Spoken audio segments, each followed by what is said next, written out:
Assalamualaikum warahmatullahi wabarakatuh. Nah, semua kegiatan yang dikerjakan karena Allah itu namanya ihsan. Nih. Kerjakan, saya naikkan Allah ke atas. Karena Allah. Apa namanya? Teman-teman kerja karena Allah. Belajar karena Allah. Merawat kehidupan rumah tangga karena Allah. Maka sifatnya disebut apa? Ihsan. Bila digabungkan keempat ini, thayyib, khair, ma'ruf, ihsan, maka dia berubah menjadi salih. Gabungan keempat ini, yang baik fisiknya, yang bagus sifatnya, mulia sikapnya, dan dikerjakan karena Allah, maka dia menjadi salih. Inilah harapan setiap orang tua, bahkan saat anak dalam kandungan ingin punya anak saleh. Saya jarang ada orang tua datang meminta doa, misalnya, ya Ustadz doakan anak saya supaya jadi khair. Hampir tidak pernah, apalagi thayyib. Ya? Nah, selalu ini, ya Allah doakan anak saya saleh. Dan nah itu sudah fitrah. Di mana ditemukannya? Di Quran surah ke-7 ayat 189. Itu fitrah. Walaupun pada prakteknya seringkali ada sebagian yang tidak konsisten. Maaf dengan dalil dulu. Ini Quran surah 2 168, ini Quran surah ke misalnya 3 ayat 110. Kemudian yang ini ditemukan di Quran surah ketiga lagi ayat 104 misalnya. Yang ihsan kita ambil misalnya Quran surah ke 45 boleh. 46 saja, 46 Al-Ahqaf ayat 15. Kemudian yang ini Quran surah 7 ayat 189. Ya, falamma taghasyaha, kemudian hamalat hamlan khafifa famarrat bih, kemudian ketika naik ke atas, nah falamma athqalat da'awallaha rabbahuma la in ataitana salihah. Jadi istri itu kalau sedang mengandung, kata Allah, seorang istri yang sedang mengandung kandungan ringan sampai ke berat, sampai sulit, keadaannya tidak mudah, maka diantara harapannya dia memohon kepada Allah bersama suaminya, ya Allah mohon yang lahir nanti anak yang saleh. Itu sudah fitrah. Jelas? Yang keenam, yang terakhir, kalau ada bayi lahir, baik tidak? Hah? Baik. Salah tidak?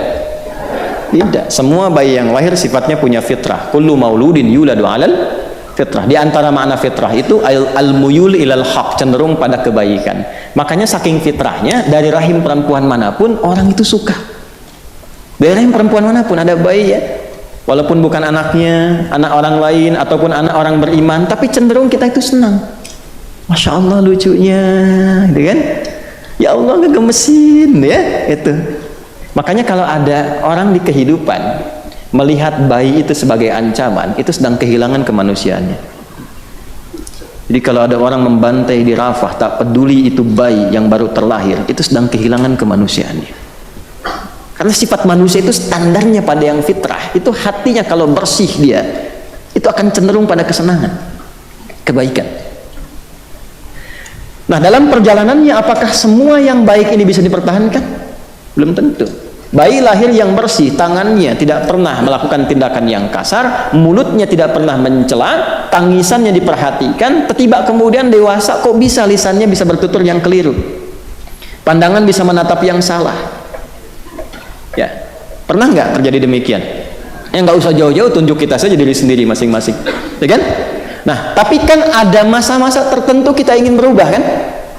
Ingin jadi lebih baik, latihan lisan jadi baik, latihan pandangan jadi baik, mengeluarkan yang salah sehingga menjadi soleh, menghilangkan yang kotor sehingga bersih, menghilangkan yang tidak baik sehingga muncul baiknya, itulah disebut birrun namanya. Birrun itu kebaikan yang muncul setelah buruknya hilang. Ya. Kebaikan yang muncul setelah buruknya hilang. Lan tanalul birra hatta tunfiqu mimma tuhibbun. Kalau melekat sifat ini pada pelakunya, melekat pada diri Anda, diri kita semua, sifat birrun, saya ingin koreksi, muhasabah, evaluasi sehingga menjadi lebih baik, itu ketika melekat pada diri kita berubah dari birrun menjadi mabrurun. Mabrur. Ya. Di antara inti orang berhaji itu mendapatkan sifat mabrur. Apa itu mabrur? Haji yang merubah pelakunya menjadi lebih baik dari sebelumnya.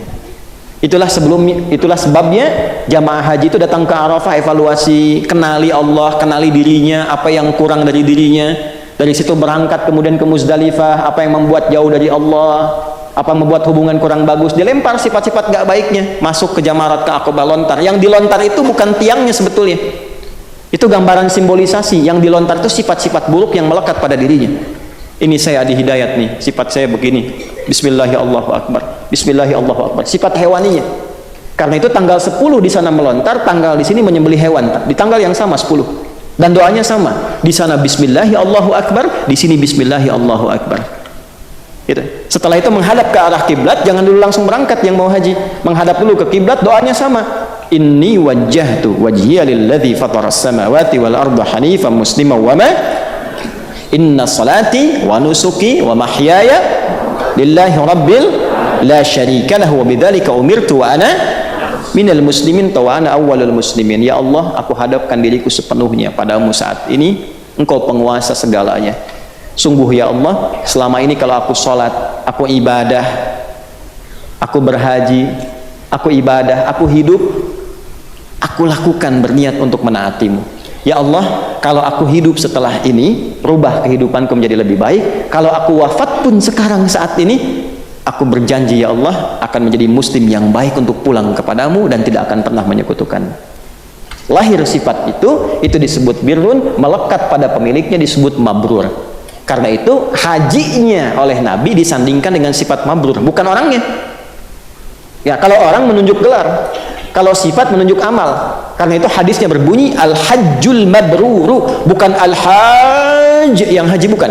Al-hajjul mabruru, haji yang baik itu yang merubah perilakunya menjadi lebih baik, maka tidak ada pahala sepadan dengan itu kecuali surga.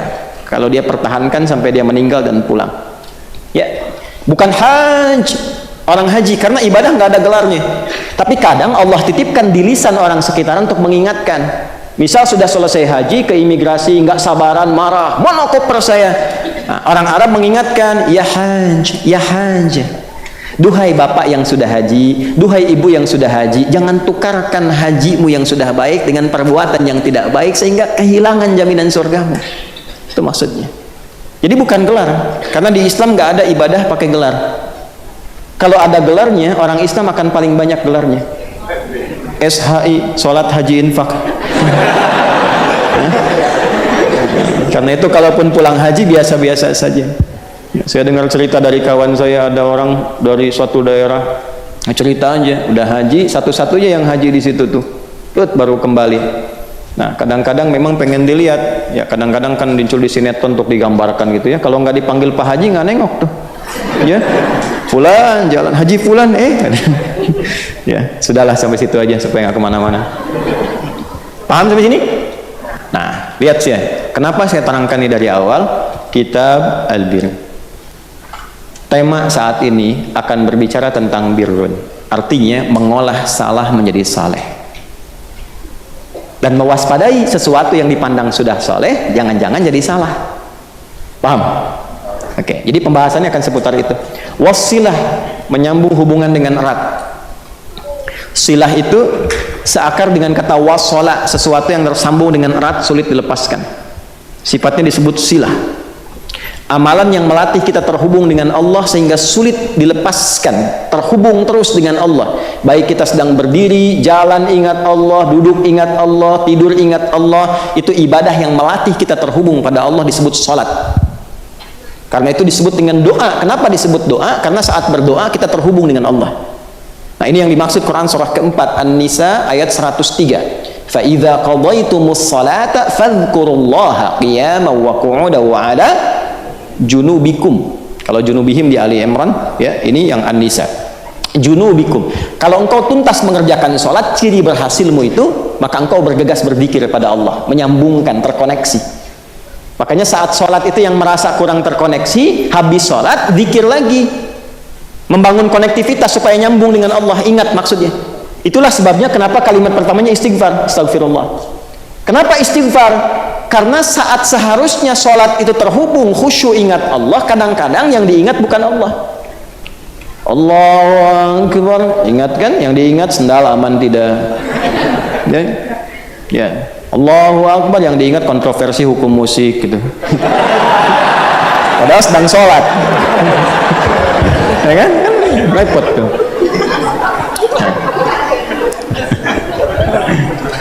Nah, itulah sebabnya pasca salat kemudian zikirnya istighfar, astagfirullah, astagfirullah, supaya nyambung. Ya, kalau sudah nyambung, kalau jalan ingat Allah nggak mungkin maksiat.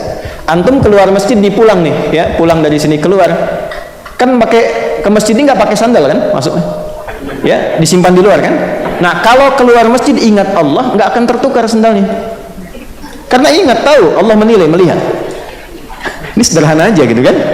Ya, apalagi saat di kantor nggak akan tertukar proyek, nggak akan tertukar 0, 1000 itu nolnya 3, nggak akan berubah jadi 4. Awas tuh, itu poin. Makanya tangan orang sholat itu nggak akan pernah maksiat. Antum malu ya, kita malu kalau harus maksiat dengan tangan yang dipakai sholat. Jari ini kan sering tahiyat nih, terus dipakai maksiat, bikin status, bikin tulisan, digunakan untuk maksiat. Apa nggak malu sehari-hari pakai sholat? Dipaksa nyogok, apa nggak malu?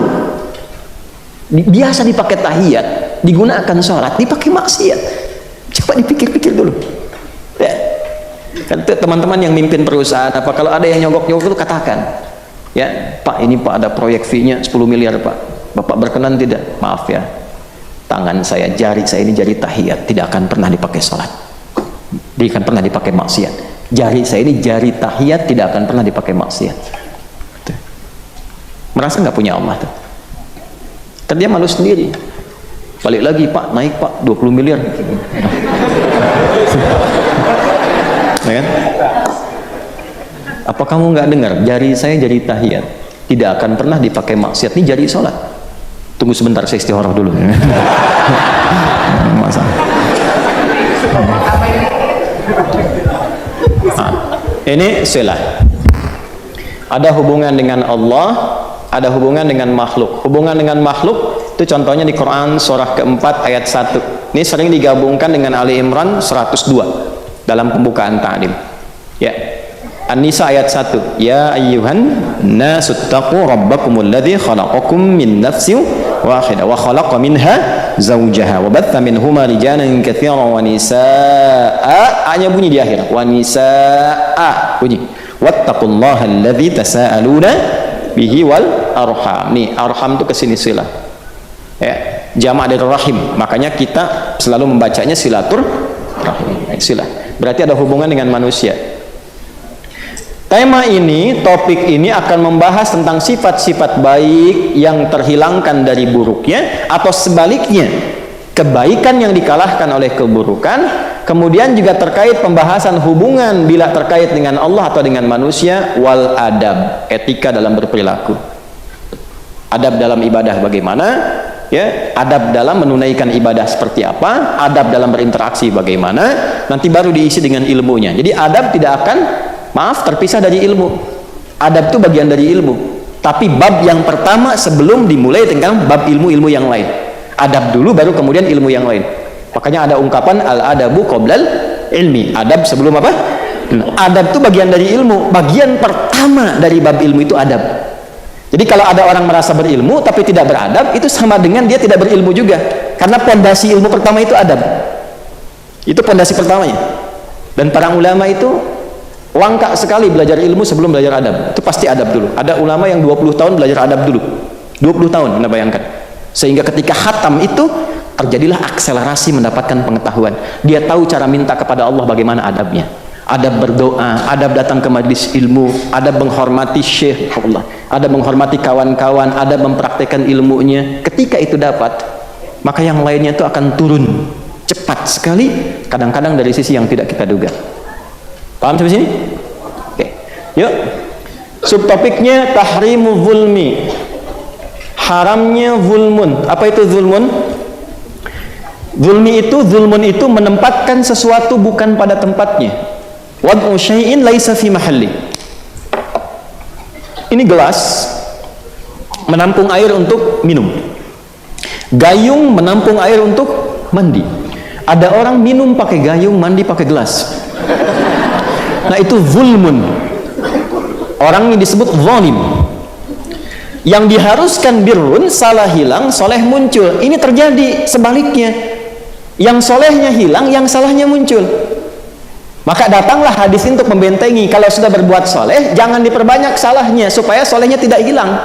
Kalau kemudian orang merasa soleh tapi berbuat salah, itulah perbuatan zalim. Zulmun, orang ini disebut zalim. Apa kasus yang terjadi dan bagaimana statusnya di akhirat? Itulah hadis yang akan kita baca. Nah, ini baru nyambung ke hadis. Bismillahirrahmanirrahim.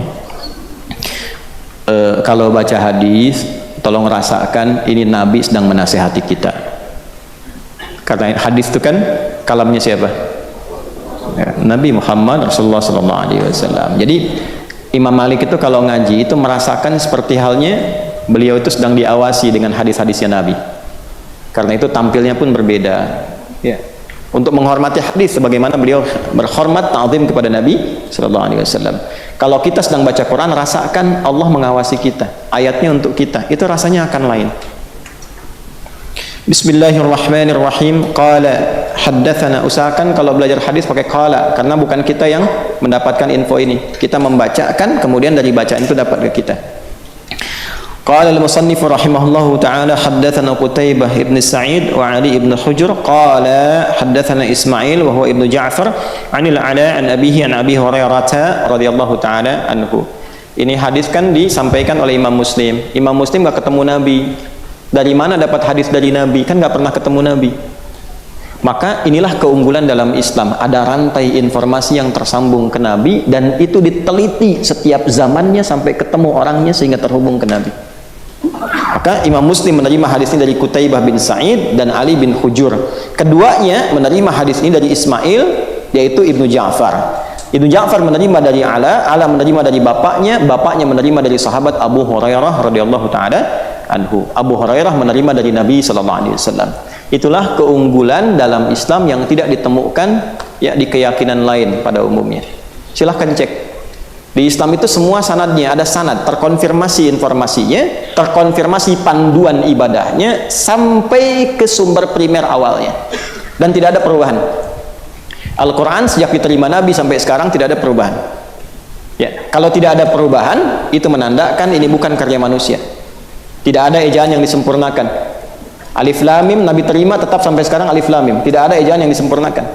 Qaf tetap Qaf, ya tidak berubah jadi Fa misalnya. Sod tetap Sod sampai sekarang. Menariknya dulu tidak ada harokat, hurufnya sama Alif, Lam dan Mim, tapi yang satu dibaca Alif Lam Mim, yang satu Alam. Alam nashrah laka, alam tara kaifa ala rabbuka bi bil fil. Alam, Alif, Lam dan Mim itu kan gak ada harokat dulu. Kok bisa satu Alif Lam Mim satu Alam?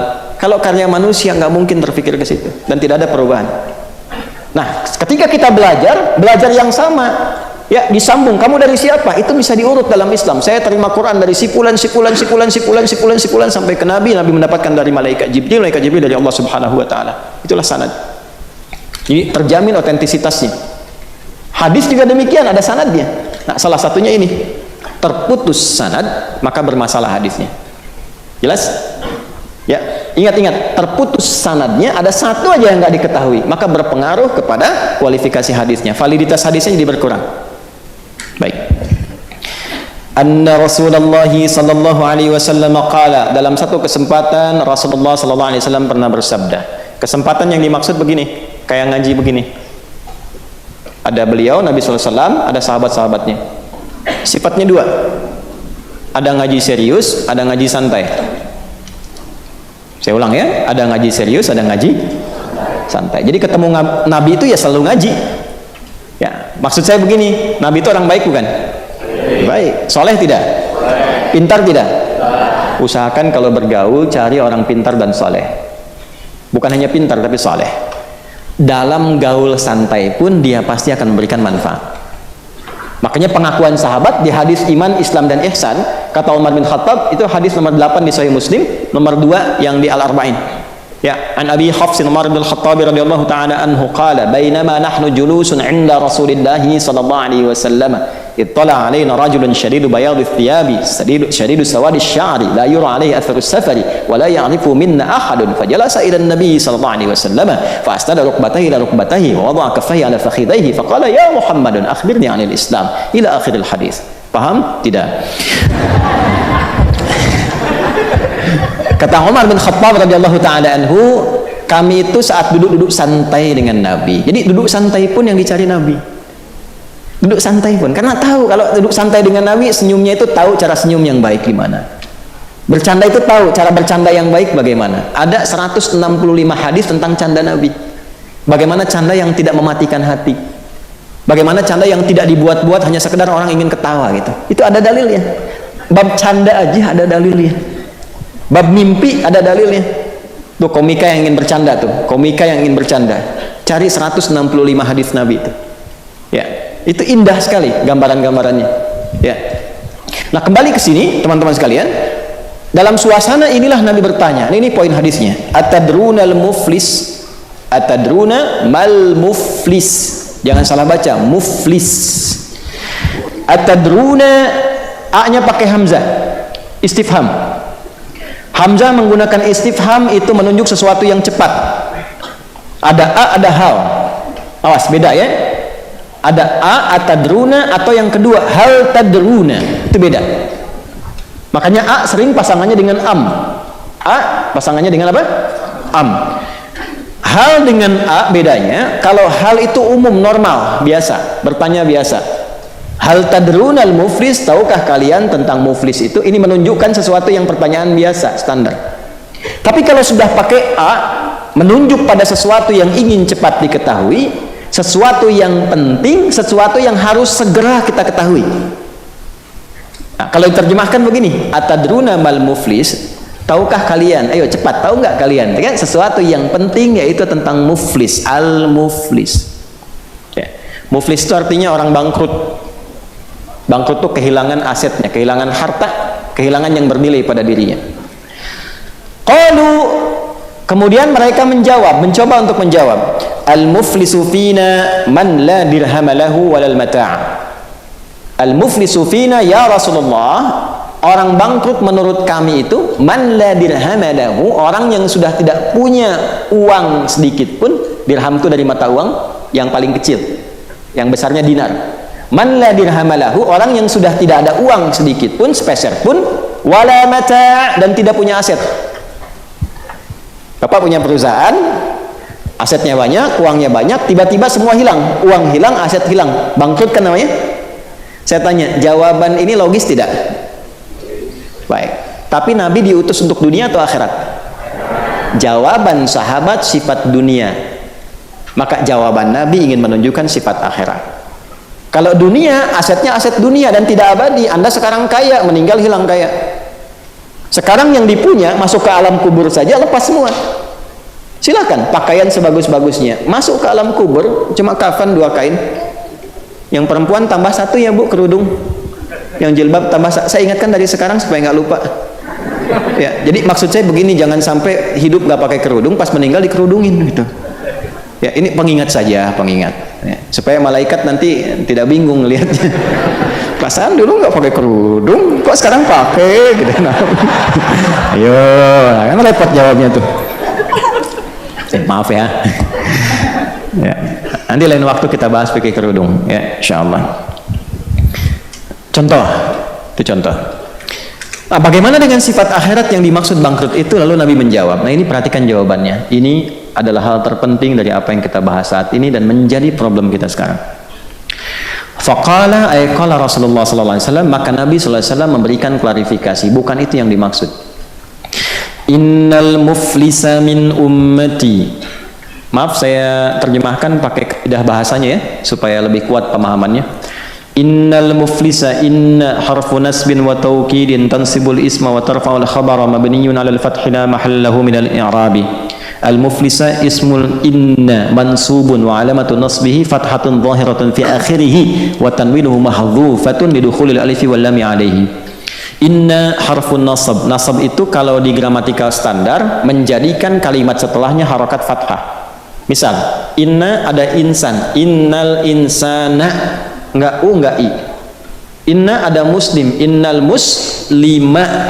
Jelas ya? Jadi bukan innal muslimi, bukan innal muslimu, tapi innal muslima, innal muflisa. Nah, itu baru standar. Kalau pakai ilmu balaghah artinya begini, inna huruf yang meyakinkan untuk menancapkan informasi dalam hati dengan kuat dan jangan sampai ragu. Karena itu namanya taukid. Maka menerjemahkannya begini, innal muflisa min ummati, tancapkan informasi ini dalam hatimu yang paling dalam, jangan pernah ragu. Aku tegaskan, sungguh yang dimaksud al-muflis, yang bangkrut, min ummati, dan mengaku termasuk kalangan umatku. Jadi Nabi sedang concern ke internal, kepada orang yang mengaku umat Nabi Muhammad, artinya muslim ya, bukan umat Nabi yang lain. Nabi tidak mengatakan umatnya Isa, umatnya Musa. Nabi concern ke internal, ada masalah di umat Islam, internal umat Islam bermasalah gitu. Jadi ini koreksi internal umat Islam bermasalah, bukan keluar. Sungguh tanamkan informasi ini dalam hatimu yang paling dalam, aku tegaskan, sungguh akan ada orang bangkrut ya, dan termasuk kalangan yang mengaku umatku. Ya'ti yaumal qiyamati, datang saat hisab di hari kiamat. Di hari kiamat. Bi salatin, dengan pahala salat yang banyak dia dapatkan. Masya Allah. Di dunia rajin salat. Karena pakai nakirah, tidak pakai alif lam. Kalau tidak pakai alif lam, itu tandanya general, umum. Artinya bukan salat fardu saja. Dia salat sunnah, mungkin dia tahajud, mungkin dia duha dan sebagainya. Wasiyamin, dan dia puasa. Ingat, tidak pakai alif lam. Kalau asyam itu Ramadan saja. Tapi kalau sudah tidak menggunakan alif lam, siyam itu umum, sunnah juga, Syawal juga dia kerjakan. Ya. Wa zakatin, dan dia pun berzakat. Hati-hati, zakat artinya apa? Ada amalan hartanya juga. Ya, ada orang Islam yang punya harta yang dilebihkan oleh Allah untuk ibadah. Itu bahasa saya. Saya tidak menyebut kaya, ya, karena kaya dan cukup itu relatif, semuanya bekal ibadah. Ada yang kaya dengan ilmu, kaya dengan tenaga. Ada yang kaya dengan tenaga itu dia rajin tahajud, rajin puasa, karena harta dunianya cukup. Lalu dia gunakan tenaganya untuk ibadah. Ada orang yang belum bisa itu, Allah lebihkan harta dunianya supaya bisa menyaingi amal yang orang beribadah dengan harta ini. Kamu fulan tahajud belum mampu, subuh kadang masih terlambat, dilebihkan oleh Allah harta untuk mengimbangi amalan orang-orang dengan tenaga. Itu cara memahaminya. Jadi kalau punya harta terlihat lebih, mohon maaf, itu Nabi menganggapnya biasa, jangan terlalu bangga, apalagi angkuh, biasa saja. Yang Nabi khawatirkan itu orang yang dilebihkan hartanya tapi tidak mampu memanage dengan baik. Ya, yang crazy rich dari dulu sudah ada, sudah banyak. Abdurrahman bin Auf itu valuasi asetnya itu sampai 14.000 triliun. Saya riset terakhir sampai 72.000 triliun valuasi akhirnya. Jadi betul-betul crazy rich zaman itu. He was crazy rich at the moment, gitu kan? Nah, sekarang ya sifatnya demikian tantangannya. Ya, jadi harus pandai menata kata juga dengan baik. Nah, ini dia diberikan harta, dia zakat. Cuma lihat, kita sempurnakan. Wa ya'ti qad syatama hadza. Cuma sayangnya dia juga seringkali mencaci. Wa qadzafa hadza, sering menuduh. Caci ini, tuduh ini. Wa akala mala hadza. Terkadang didapati juga mendapatkan harta dengan cara yang tidak benar. Ya. Rajin umrah tapi hartanya hasil korupsi. Ya. Bikin travel tapi menipu. Maaf ya. Maaf. Contoh aja ini, ya kan? Rajin beramal tapi hasil nyogok misalnya. Ya. Kemudian wasafaka dama hadza, ada yang menumpahkan darah, ini puncaknya, menumpahkan darah. Ya, tapi kelihatan sholat, kelihatan puasa, tapi sedikit-sedikit kafir, tembak, bom, bunuh dan sebagainya. Ya, ini terjadi. Ini Nabi katakan 15 abad yang lalu. Ya. Hati-hati, makanya saya sering katakan kalau ada pengajian mengajak Anda pada kondisi ekstrim, itu kufur tuh, bom itu, tembak itu, ini, itu hati-hati, itu ancaman dari Nabi bahwa sesuatu ini akan terjadi, cepat hindari, jauhi. Dulu waktu, dan semoga saya bermohon pada Allah semoga tidak pernah terjadi lagi ya, yang bom-bom meledak itu tidak pada tempatnya ya, hati-hati. Dulu waktu bom Jalan Tamrin, duar, saya di Lampung tuh, seorang langsung tanya, Bu, Ustaz, apakah bom di Jalan Tamrin termasuk jihad fisabilillah? Saya bilang, Mas, jihad fisabilillah itu jihad di jalan Allah, bukan di Jalan Tamrin.